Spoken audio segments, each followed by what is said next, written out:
Um, let's start with a Pledge of Allegiance, and then we'll go on to our roll call. Maybe we try something different. I'm going out on a limb here. Is there anybody out there that would like to lead us in the Pledge of Allegiance this evening? Do we have any volunteers? Any students, perhaps? Come on, don't leave me hanging. All right, Mr. Schaff will do it.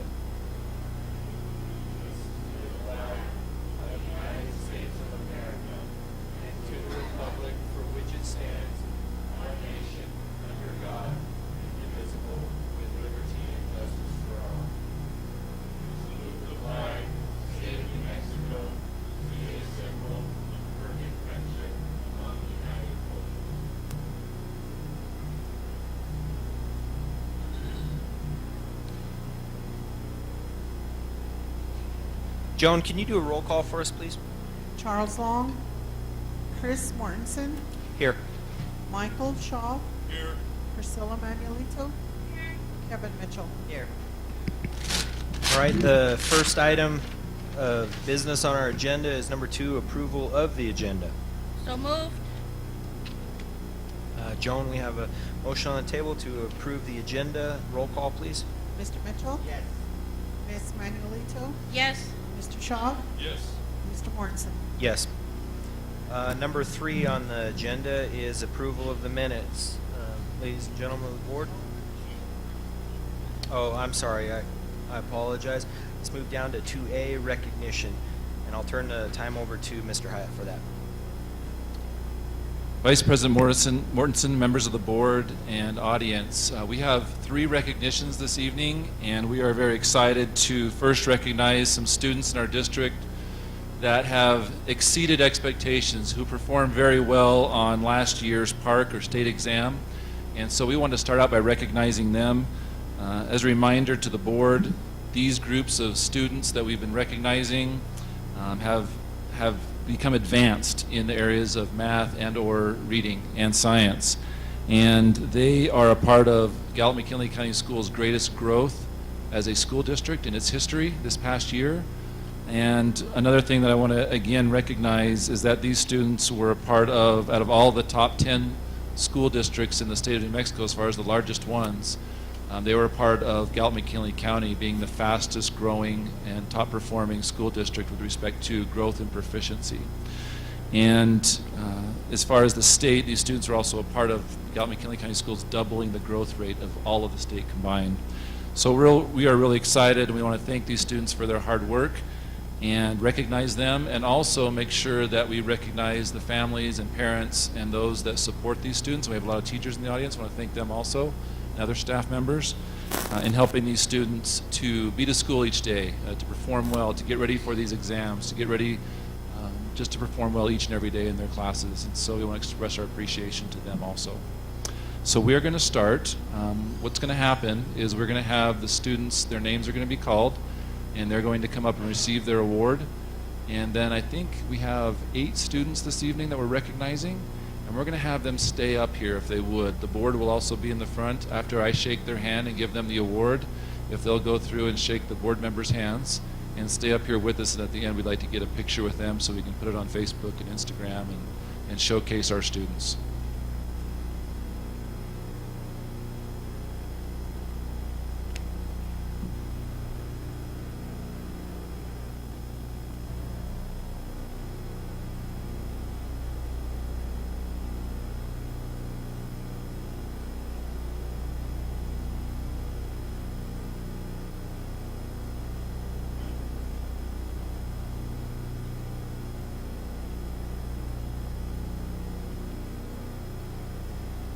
We ready? Okay. So these students are being recognized for exceeding expectations on the Park English Language Arts Assessment for 2017-2018. Michelle Curley,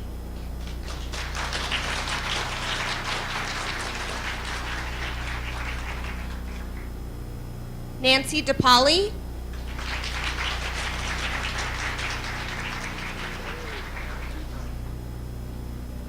Rebecca Estrada,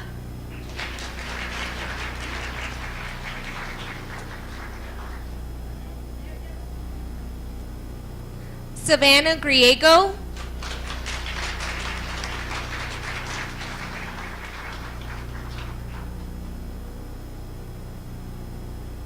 Zyla Leugan.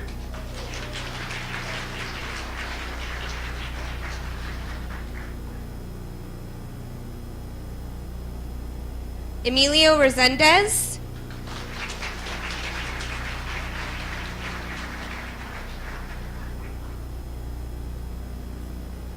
Brandy Shirley.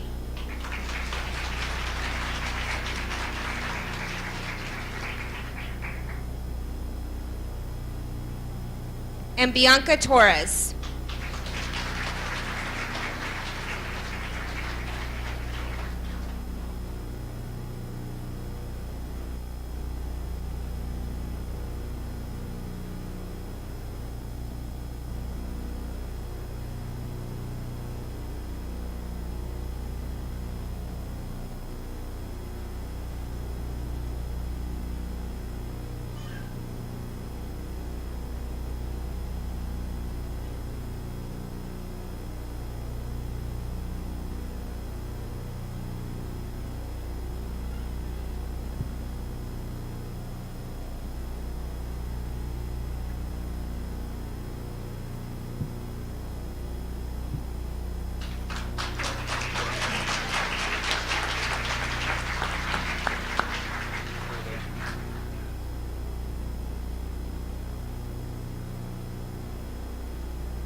A little too short for me.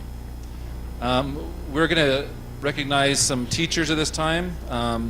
These teachers are teachers who, I guess, qualified or applied and received funding through a local foundation called the McKinley Education Foundation.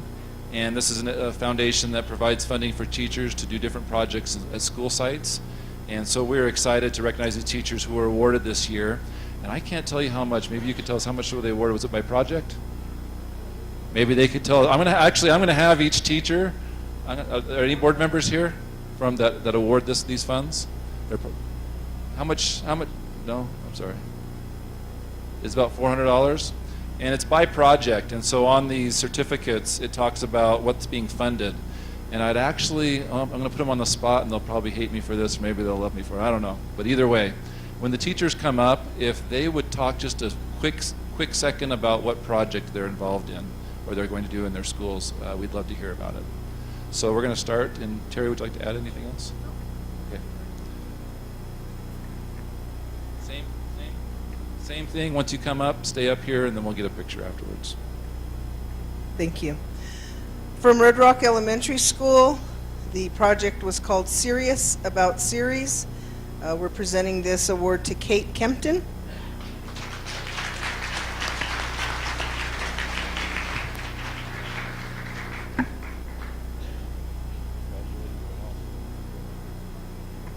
It's for third graders to get some more book series for them to become more excited about reading. Thank you, Kate. From Rocky View Elementary School, the project is called Hands-On Science. Linda Wade.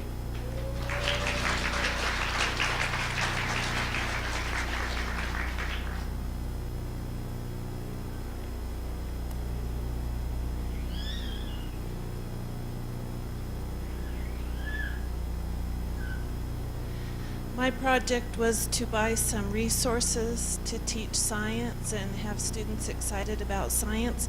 This is the first year third grade has been required to teach science as a separate subject. Thank you very much.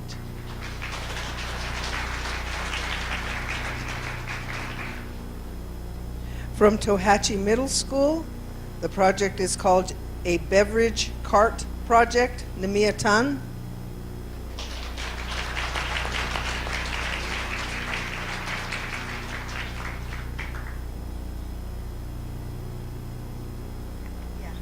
The project speaks for itself. It's going to be for our life skills students. They will have a beverage cart and they will sell that to teachers And then that's to help them learn skills in managing money, dealing with numbers, interacting with people, and all the skills that they may need for life. Thank you.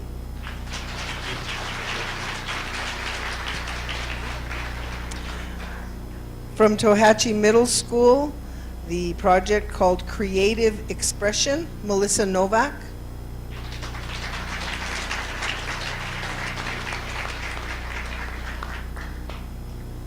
From Chi Dodge Elementary School, the project called Building Blocks to Literacy, Tammy Urlu.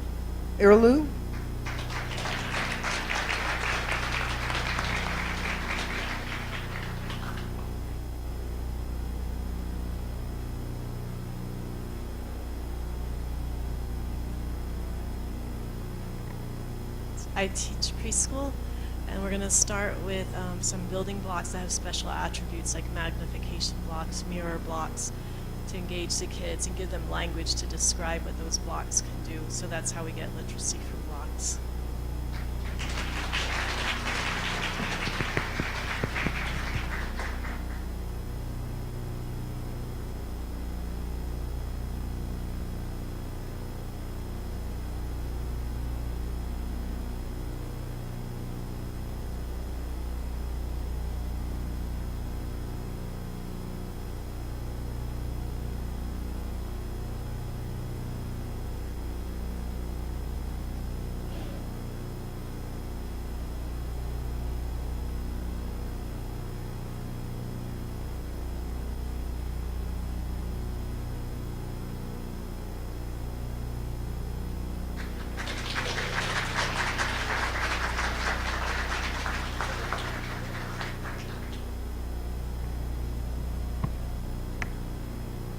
Our final recognitions for this evening are also very important to us.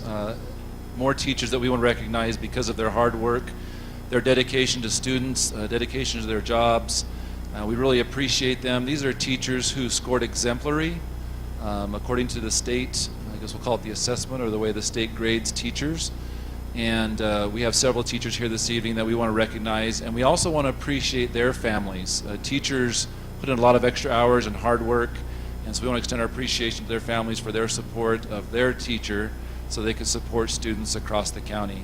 So again, if we could do one big round of applause for these teachers also, they are incredible.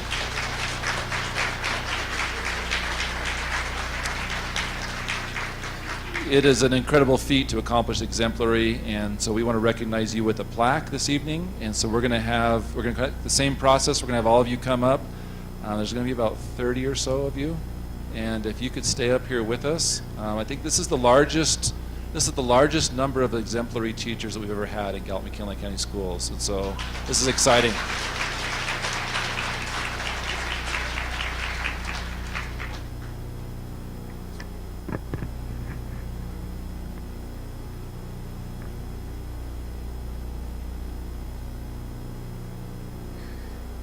Grace Amper.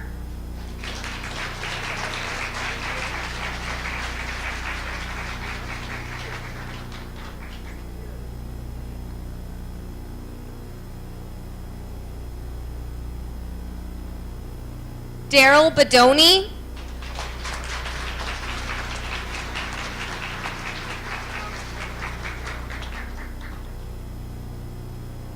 Millet Beltran.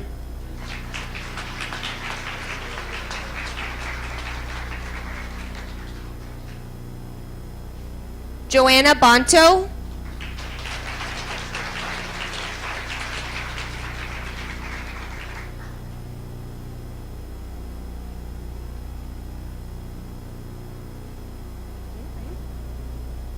Anna Cabato.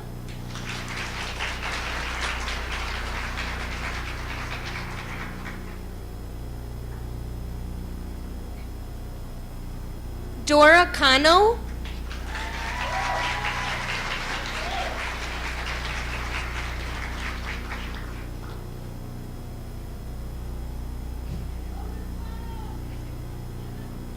Connie Cellular.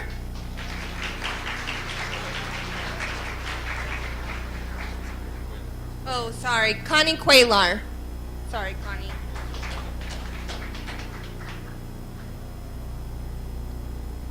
Kimberly Esparza.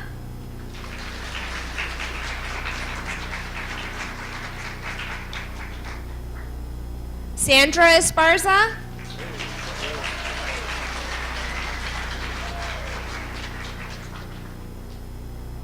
Jennifer Fajardo.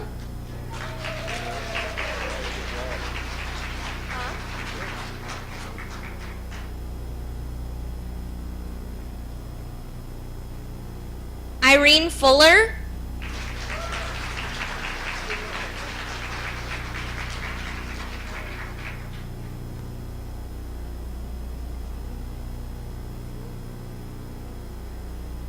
Christian Gayucio.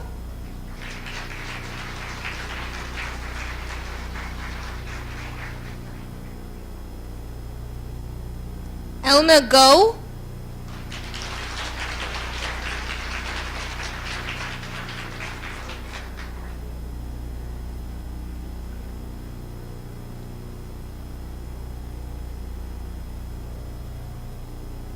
David Gibbons.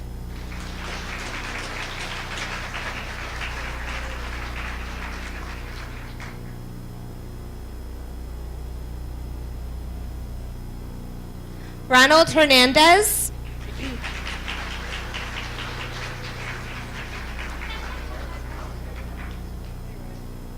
Kendi Keeler.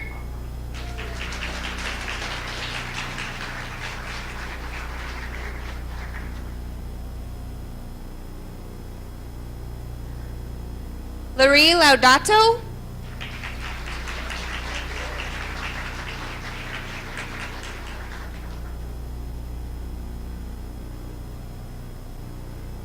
Jesse Lewis.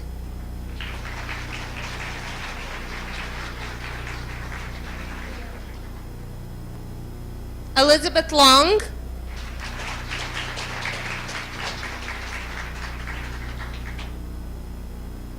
Patrick McKenna.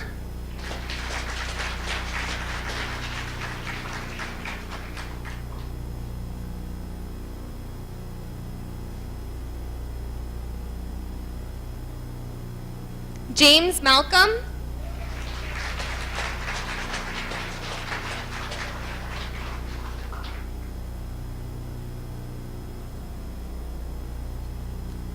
Randy Markham.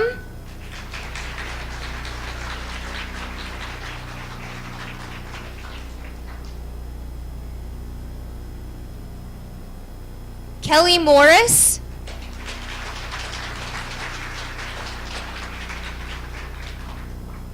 Yulia Nichols.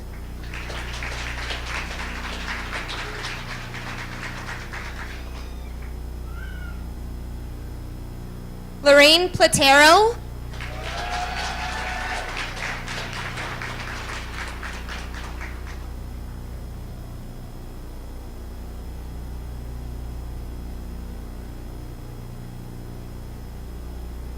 Tony Scalacan.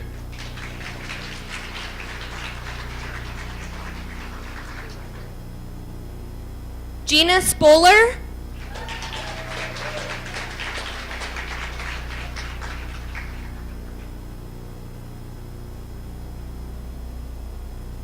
Garrett Stoles.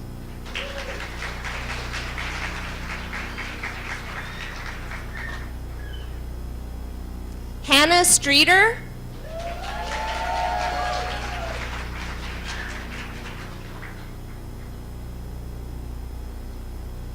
Wendy Sturris.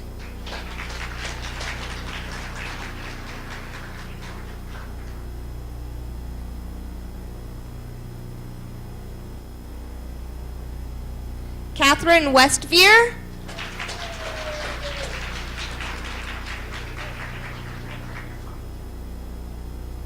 Stephen Yoder.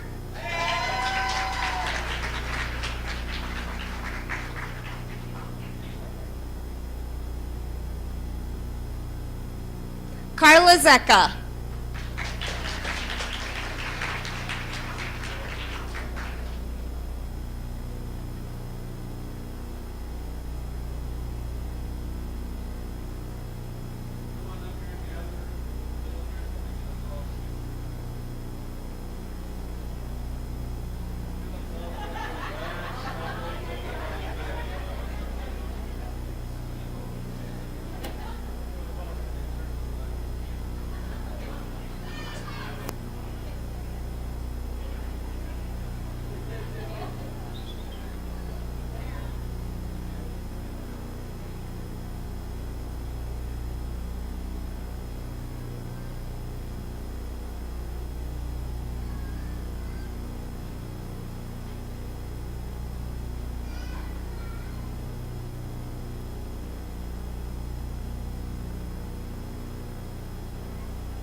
I don't want a photo bomb. Ladies and gentlemen, remember the rule is if you got an award tonight, you have to take 2 chicken wings with you.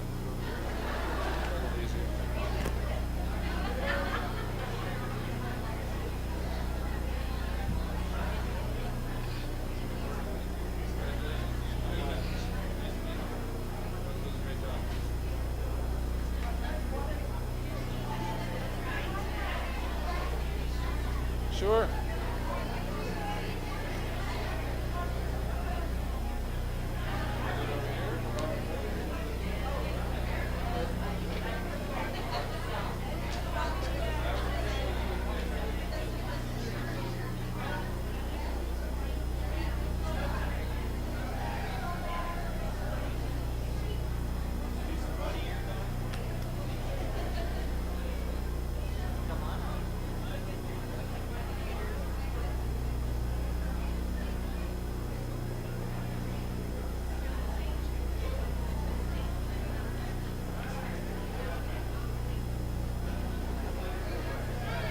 We don't have any public comment, do we? Is there public comment? No, no.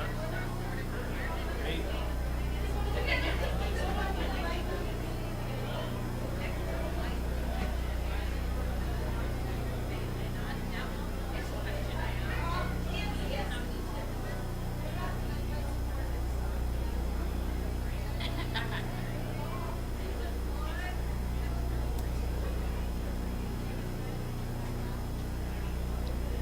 You need to start charging, Mike.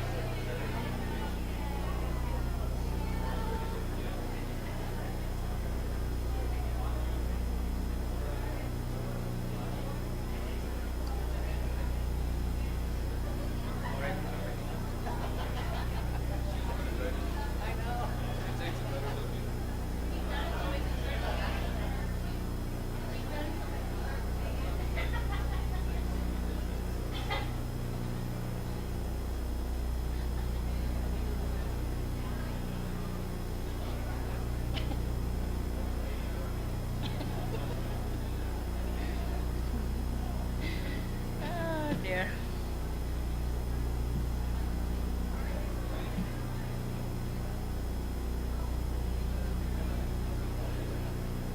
Really? Great.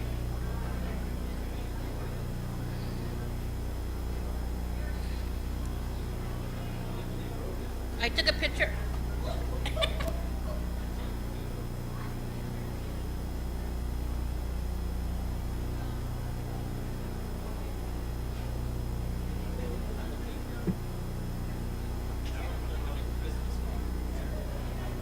The other one.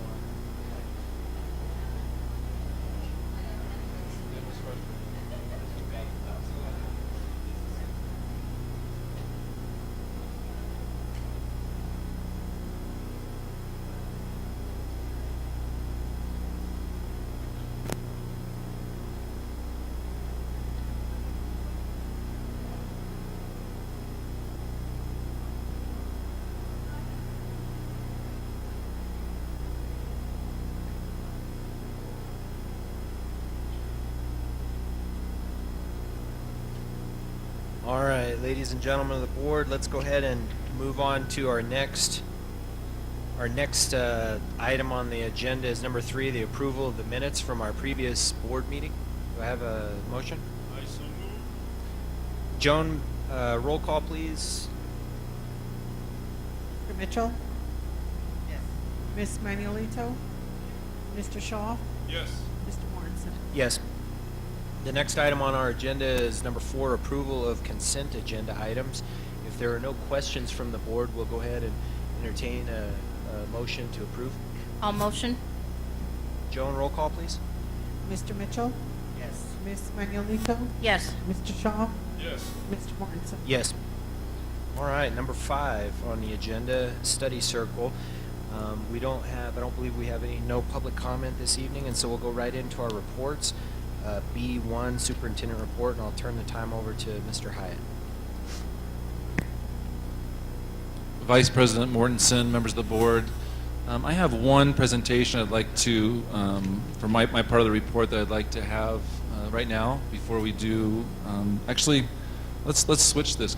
Who's up right now? Is this NIYL?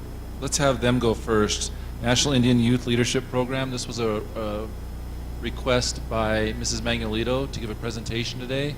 And so I'm going to switch, if that's okay with you guys, and have them go first because they're our guests, and that way if they need to get home, that they can do so. And so, Pauletta, if you could introduce the guests, and then we'll get started and let them. They have a PowerPoint presentation for us, it appears. If board members, if you'd like to, you have a copy of it, so you're good to go. But if you want to go out into the audience, you're welcome to do so also. Dr. White. Thank you, Mr. Hyatt. Mr. Mortensen, members of the board and audience. I have Matt Baker here, who works with NIYLP, and he's going to explain the project that they've been doing out at Navajo. Thank you.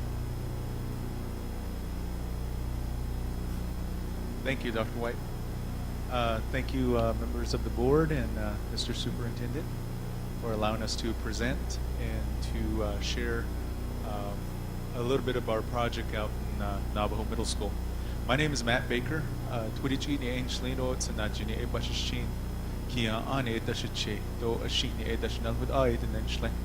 And I work with National Indian Youth Leadership Project. Actually, I've been with them for about 15 years. I'm a lead experiential educator. With me tonight is actually my wife. We both work at National Indian Youth Leadership Project. Her name is Tasha Baker. She's also a lead experiential educator. So just want to kind of talk a little bit about what we're doing out in Navajo. So who we are, we're a National Indian Youth Leadership Project. We've been in Gallup for the past over 30 years, I would say. One of the things that we do is we serve Indigenous youth in the area communities here. We're so grateful to be partners with Gallup McKinley County Schools. I know we've done numerous presentations, and at the board's request, we've always tried to look at the outside schools as a place for our programs and what we do.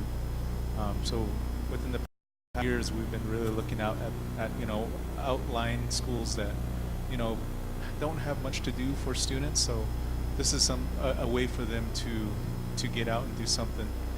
We partnered up with Sehotso Medical Center to provide the funding to do Project Venture out in Navajo Middle School.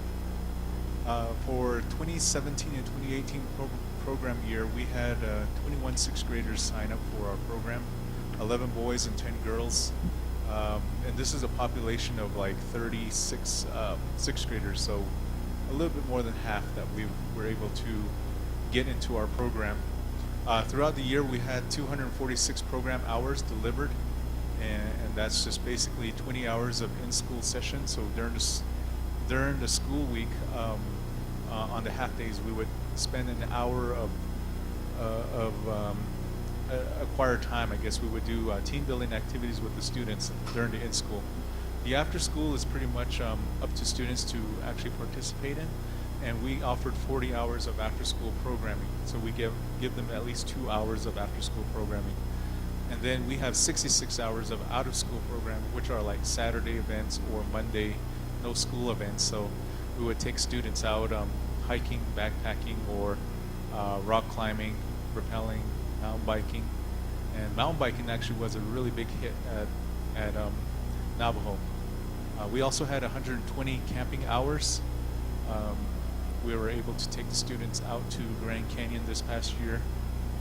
Most of the students there have never been there, so they were actually very grateful to actually go and hike down into the canyon. So we actually hiked down Bright Angel Trail, and they got to experience a little bit of the heat in the summer and just the different formations of the rocks. So we kind of made it more of a geology type of event so that they got to know a little bit more of the layers and how old the Grand Canyon is. So that's what we were able to do. In total, we had 2,270 hours of contact hours with most of the students. So if one student's never missed a session, they would actually accumulate 2,000 hours, which is really remarkable because I think we had at least 3 or 4 students who did total up that amount of hours. We also have Project Venture Mentoring, which we're working with 8th grade students. We had 11 students sign up, 7 boys and 4 girls. We had 126 program hours delivered, 15 hours after school, 66 hours out of school, and 45 camping hours. 489 total contact hours with the program participant. Basically, our mentoring program is just for older students who have been in the program before. If they were like a 6th grader who attended Project Venture in previous years, we're kind of like challenging them a little bit more to be mentors to the younger students, but we're also using it as more of a service learning project for them.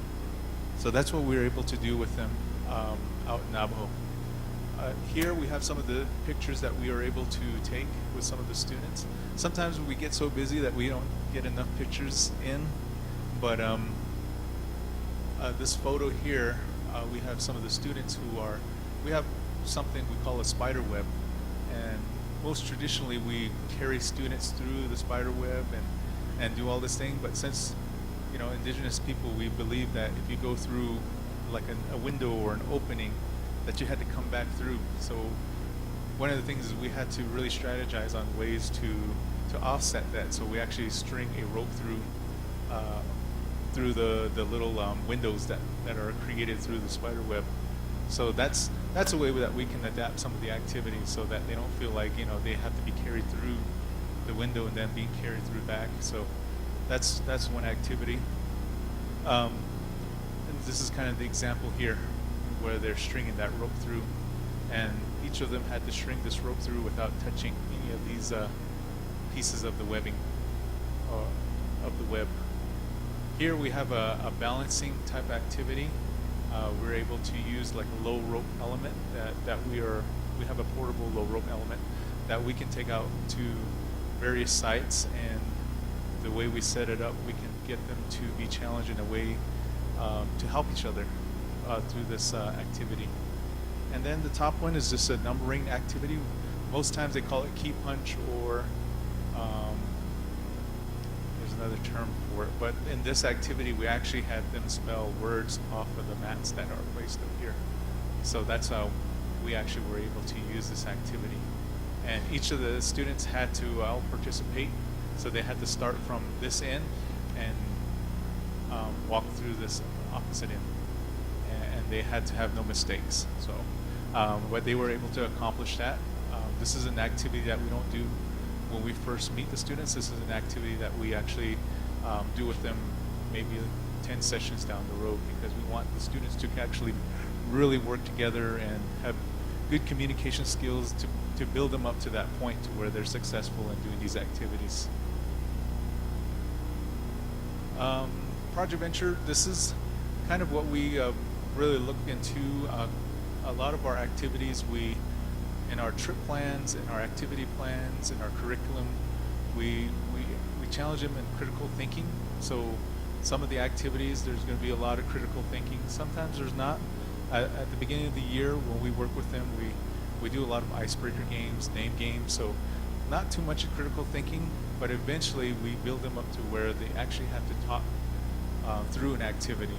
So a lot of group development activities. We also really push a lot on nutrition with the students. When we do Saturday activities or after-school activities, we try to give them a healthy snack, whether it be like granola bars or vegetables in our after-schools. Service learning is something that we try to strive for, and I believe we got 22% of a lot of what we do throughout the year. 20% is just kind of like what we're our mark, I guess. Healthy relationships is something that we really started to really strive for in terms of how their relationships are with teachers, with their own parents, with their siblings, and so we have actually activities that revolve around healthy relationships and problem solving. So that last activity that I just showed you guys, that was a problem solving activity. Our after schools typically look like this. Over here we actually are having students rock climb. This is out in Metmore, west of Gallup here. And so there are various climbs there that we are able to set up, and we can do this safely with them. And a lot of the students have never experienced this, so that when we take them out there, they actually are pretty excited to know that there is a place here in Gallup for them to rock climb. So that's always a big plus. The other one is archery. My wife is archery certified through NASP, and it's always a big hit. A lot of the students really get into archery, and it's really big in that community too, because the way my wife teaches it, they actually gain a lot more. We do at least 3 sessions with them, and by the time we get to 3 sessions, most of the students are hitting bullseye by the time our 3rd session is up. So we start to do prizes, and we start to do point systems with them. But on the first day, a lot of them start to miss, but there's a teaching method that we have to where they improve on their accuracy and their shooting style. So that's something that we really teach on with the students, and we use them as metaphors for students with a lot of these activities. Here's an indoor rock climbing event that we took some of the students out to Albuquerque, and this blew them away because they thought they would never experience anything like this, and this is an indoor climbing gym in Albuquerque. And so a lot of the students really took advantage of climbing up and down these little climbs that they had. And then last year we were able to partner up with Ravis Henry with Canyon de Chelly. He's a ranger at Canyon de Chelly. We were able to hike the White House Trail, and he was able to give students insight about the trail, but also about the White House and what it means to us indigenous people. So that's just that picture there. Project Venture activities. Mountain biking was a big hit, like I said. And one of the saddest things about mountain biking that we were, within the past 15 years of working with NOLP, I'm really saddened the fact that, we're getting more students who do not know how to ride bikes at a 6th or 7th or 8th grade level. That wasn't the case when I was growing up. I think everyone rode a bike, and so now we would get at least 3 to 5 students that don't know how to ride a bike. And with 4 sessions, we try to get them to learn how to ride a bike. Most times, our success rate is probably like 90%, and 10% of them just, they kind of give up a little bit because I think there's a bit of fear element to crashing or hurting themselves. But, with a lot of our equipment, we try to teach it a little bit more about safety, wearing helmets, and sharing the road and just being careful. So another thing that we also do is indigenous fire building. I have that here. And we also do orienteering, hiking. We also teach a lot about our equipment.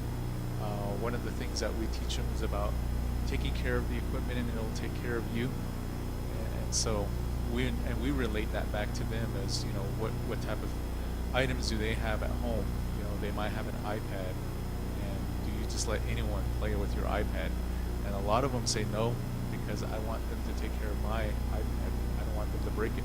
Same with us. We have equipment that are very expensive, and we would like for them to take care of it just like how they would take care of their iPad. With the Project Venture program activities, the mentoring, here we have them building a little tower and they're given spaghetti and I believe it was marshmallows and a few pieces of tape, a couple strings, and they had to build a tower that is freestanding, and the tallest tower wins within this activity. But you know, this activity just kind of helps them engage with each other a little bit better with the mentors. Over here, we actually have a rappelling activity, and we did this rappelling activity over in Winter Rock. If you've ever been to the Hole in the Rock, there's actually a hiking trail that leads to the Hole in the Rock, but behind there's actually a few cliffs that we use to do rappelling. So this is one gentleman that was able to rappel off that little cliff there. So our mentoring program, we actually have a little bit more activities that we offer for them. A lot of it is just leave no trace and service learning, and also pretty much the same as the traditional fire making, orienteering, ropes course, something that we try to offer the students. So here's our contact info. I believe you guys all have a packet of our info. If you would like to contact any of us, you're more than welcome. Sherry Pfeiffer-Sinagini is our Director of Operations, but she's also our evaluator. So the second packet is kind of like the evaluation report of you know, our findings within the last year. And if you have any questions, you can definitely contact Sherry Pfeiffer-Sinagini about it. Pretty much it's straightforward if you kind of follow some of the graphs on the pages. So that's pretty much my presentation for tonight. Thank you for your time thank this you. evening. Thank you. Are there any questions from any of the board members? Not any questions, sir, but I just wanted to say thank you very much. You know, as a board, we approve a lot of programs, and you know, I've worked with this program before in Theroux, and I just wanted to really see and hear and let people that watch us on the internet also see what Project Adventure does for our children, and just wanted to say thank you for your presentation today and bringing this information to the board again. Yeah. Oh, we can. If I could also add one quick comment too, I wanted to mention, I just really appreciate the service learning component of what you do, which is the biggest part. I think that's important for not only our community, but for our students to be involved in.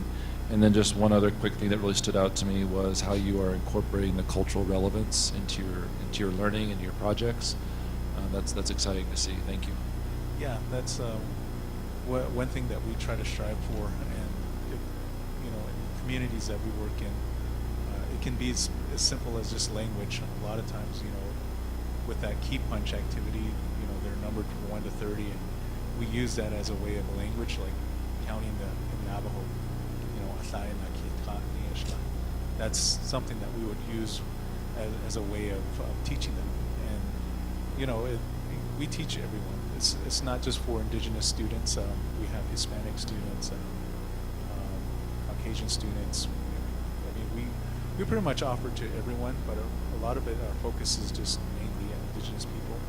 But you know, we're just very adaptable to what we do, and so we try to make sure that we're all inclusive of a lot of our programming too. So, and you know, when we have it in town here in Gallup, I mean, we get a variety of students that come to our activities. So we try to make it as equal as we can make it. So that's one thing that we try to strive for. Thank you. Thank you. Appreciate it. Mr. Heyer, are we going to jump back up to the superintendent report now? Yes, we have one quick presentation. I have often referred to, and you've probably heard several times, us talk about the walkthroughs in classrooms that principals conduct in classrooms. This is an important part of the way that we curb and help instruction, so that we can get to the point where we're providing the best possible instruction for our students in the classroom. And this is a tool that principals use again when they go through a classroom to help teachers, give some instant feedback.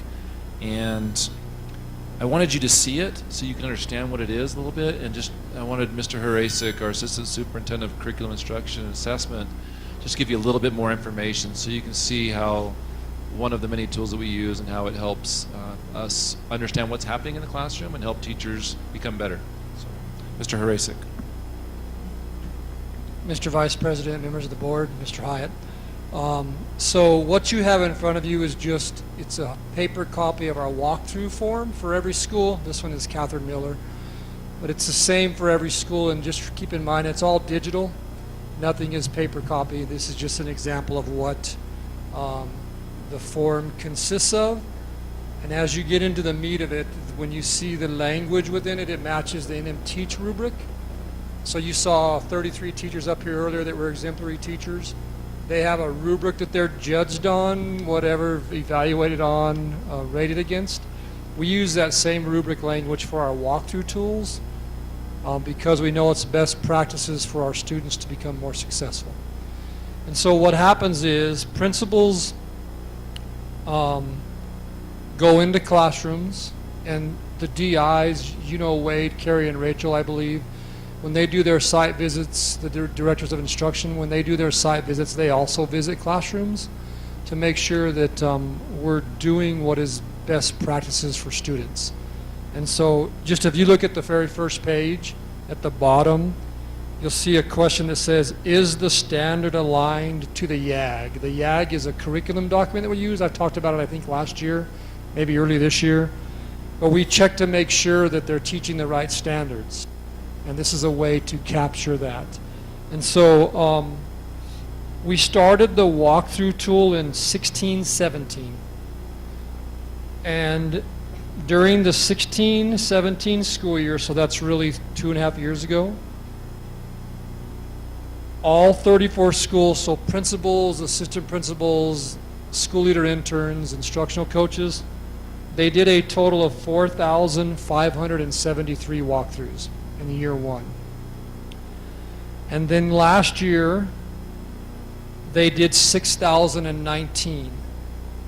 And we put a lot of resources into training principals, assistant principals, school leader interns, and ICs on how to go into classrooms and do observations. And so Mr. Hyatt told my department to make sure that we make walkthroughs a focus to continue to, because the more a principal or a school leader is in the classroom, it just means teachers are getting more support and accountability to teaching the right things for kids. So we have 600 more students proficient. So we are number one in ELA of the largest schools, and we are number 3. So this year, as of today, it's only one semester. So remember, we were at 4,573 2 years ago, 6,019 for all of last year. We have already completed 5,053 walkthroughs as of today. So you can really figure we're going to get close to 10,000. And so we've almost met last year's total in one semester. And it's really because of the focus of what we do instructionally. Because I just want to reiterate, the more we're in classrooms, the more we're making sure kids are engaged in the lessons and that they're learning the right things to just make them better academically, because that's what we're, at least my department, that's what we're here for. And if I could add, members of the board, to Mr. Rasik's presentation, is this goes back to, and I want to reiterate, that we call the 80-20 focus for our principals. We want them to be 80% engaged in instructional leadership in their schools and 20% management. And this is a huge shift for the district as a whole. But we want to make sure that the conversations and the activities happening in schools are about learning and about student learning. And this is another way in which we just focus our attention on making sure that principals are a part of that learning process and engaged in helping teachers get better. So, right, and we have an overriding document that principals, they're a part of creating it, but that they have to follow. And so depending on where we feel and the principal feels they're at, there's 3 levels, but the minimum number of walkthroughs they have to do in a week is 5. And so if they have a school leader, intern, and an IC themselves, that really should be 15 in a week. Doesn't always happen that way. Things go on at schools. But a person that's in the beginning stages would do 5 a week. And it might be 8 for someone, or 10 or 15 who is more advanced or has better experience in the process. And so one other piece, I want to take you to page 3 of the document. And where it says foundational domain 2D, managing classroom procedures. Does everyone see that? So if a administrator goes into a classroom and that teacher is rated a 1 or a 2, we want it to be a 3. If it's a 1 or a 2, under comments, the principal is going to write some comments in there. And when they send this form, the teacher's going to see those comments. So if a teacher's struggling with classroom management, they're going to get some feedback written there. And then what should really happen is that principal should meet with that teacher and discuss ways they can help them manage the classroom better. Because we know if kids are not engaged in what they're doing or being managed effectively, it's going to harm their learning. So that's just one way the tool works, but it's all done electronically. Any questions? Clarifications? Go ahead, Ms. Manuelito. Thank you. This is a great visual that we have. My question you kind of answered was the levels, what is our goal to reach, and you said that was 3. And with the feedback, you said that the teachers can see that the comments. Do they get to see their level ratings too? They do. So Okay. yeah. So if I'm the teacher and the principal gives me on that particular one, 2D a 1, I see what I was rated, and I see the feedback, and then I want to meet with my supervisor so that I can become better at that. So they do see the level. Yes. So when they're at a lower level, 1 or 2, so has there been improvement that you guys have seen more, or are our teachers kind of in the 2, 3 levels? And No, we track that. So we have a lot. This program is really cool because it gives us a lot of data that we can look at. And so principals or even we do in our department, we try to look at trends. So if a teacher or a school or a group of individuals are getting a 1 or a 2, we've got to somehow help support that principal to maybe give those teachers training on classroom management. so is there a particular domain, like I see there's assessment, there's management of student behavior, communication, engaging students in learning. Right. Is there an area that you kind of see that we need more staff development in? So for the most part, we do a decent job of making sure teachers are teaching the right standard. We still need to get that to where it's a higher percentage with more fidelity, and we just get better at what we do, and then we train teachers. So let's say we struggle with the teachers teaching the right standard in the right time frame. So we'll go back and we'll train those school sites to just help the teachers to do that. Does that make sense? Did that answer your question for that piece? No. Okay. Because I'm just saying, like if we needed more professional development and classroom management, will that will the Yes. data that you're getting show that? Yes. Or there's the last section, or I don't know if it's the last section, but one of the section here says between student culture and lesson observed. Those kind of things. I wasn't sure Yes. if we need like more.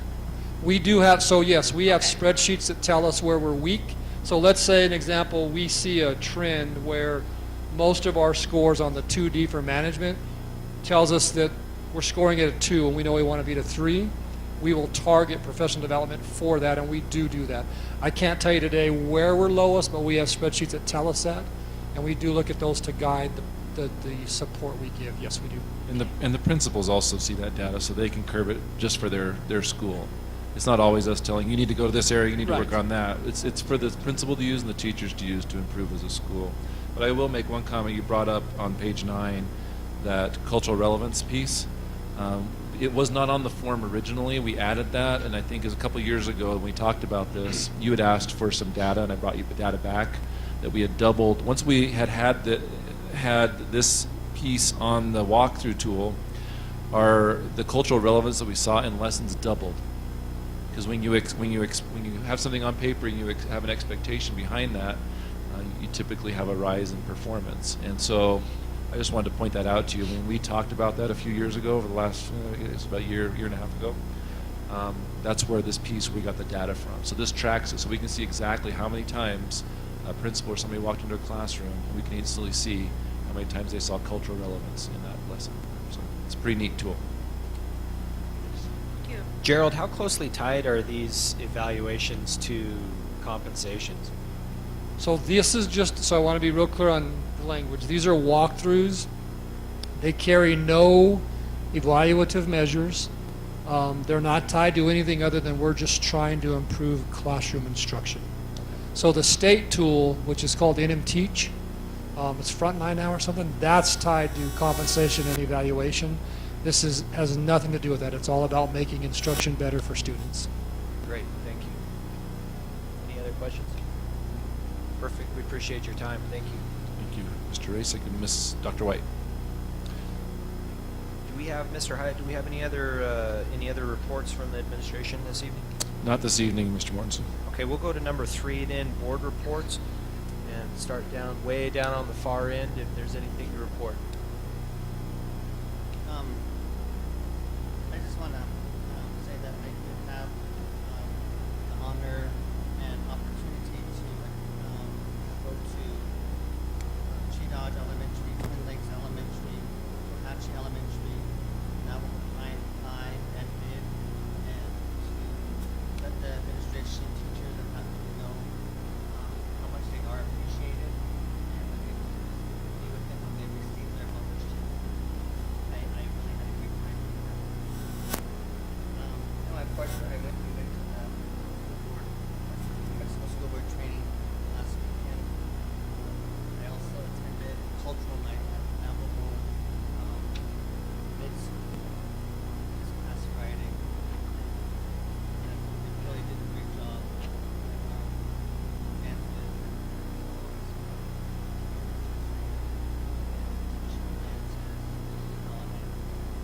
it was I had a good time, and I was glad I met them. And it was great. Thank you, Mr. Mitchell. Ms. Manuelito?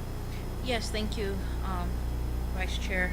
I just want to say to the staff and Mr. Hyatt and Terry and everybody that worked on Native American Month in November. We kept seeing so many things on our webpage and different events, and I just wanted to say we really appreciate that for the month of November. Just also want to mention that we did attend the Board of Directors for New Mexico School Board Association. There were a couple of new officers. The vice president position and the secretary position were refilled for the next year. A lot of great information, especially on the Yazzie and Martinez lawsuit. I think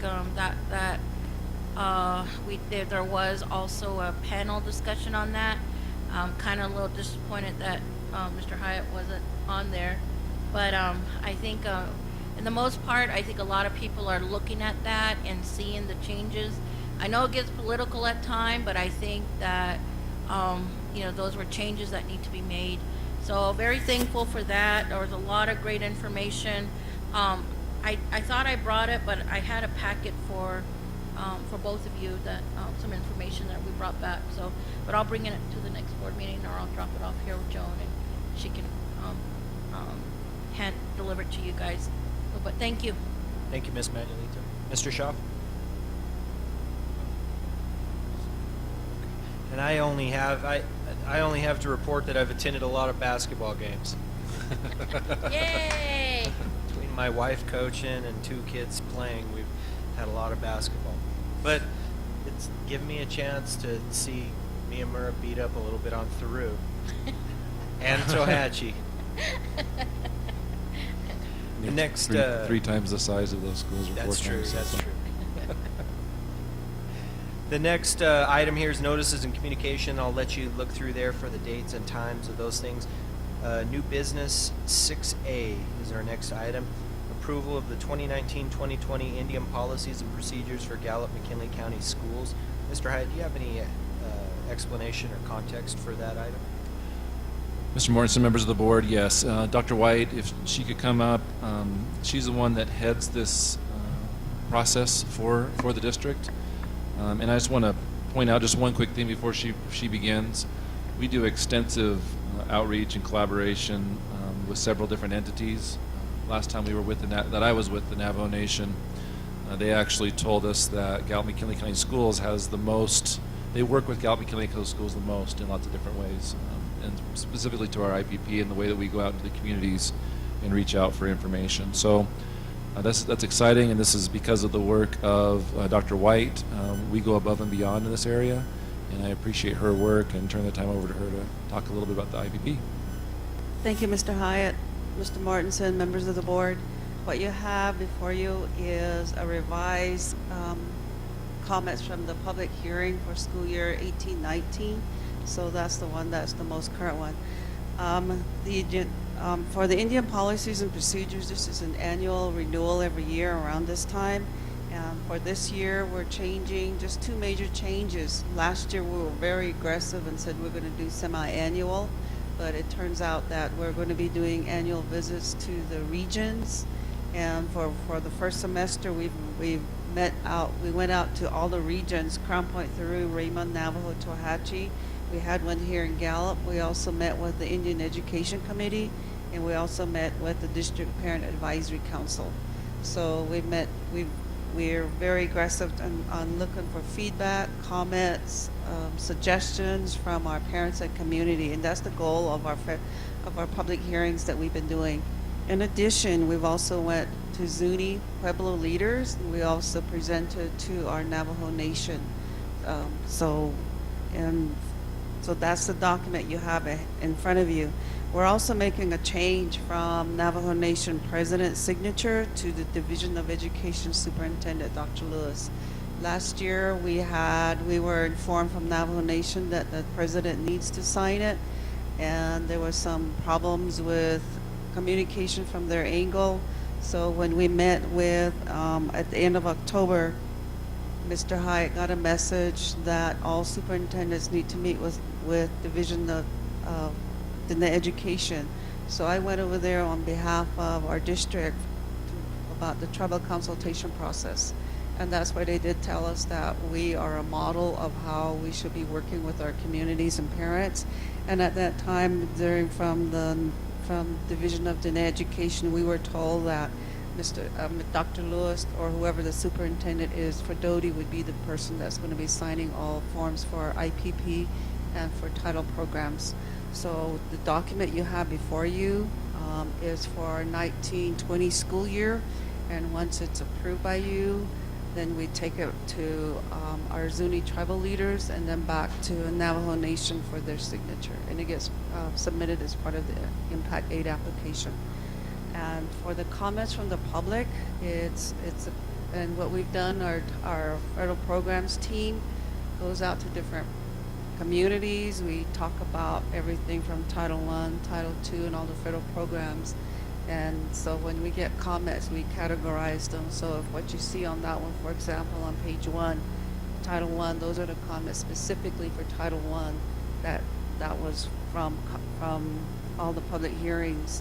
So we did not say that we got this comment from RAMA or any of the other areas. It's just collective feedback from our hearings. So do you have any questions on the process or the contents? Thank you for your presentation. Board members, do we have any questions?